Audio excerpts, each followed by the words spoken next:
will be showing you a video about fancy dresses.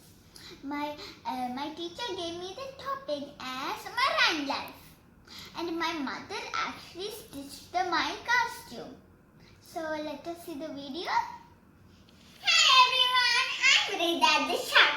I live in marine habitat, which means that I live in the sea.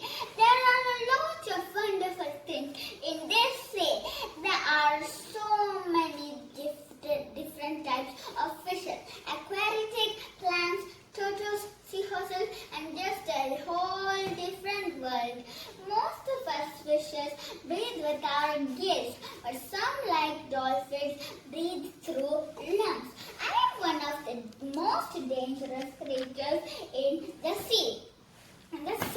I have very sharp and pointy teeth that everybody is scared of.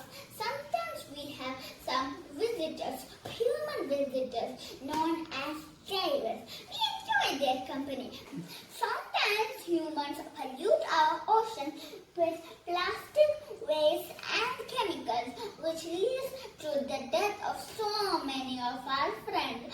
The marine life is so beautiful, and I enjoy living there. Thank you. Did you all like my fancy dress? If you did, don't forget to like, subscribe, share, and don't forget to hit the bell icon.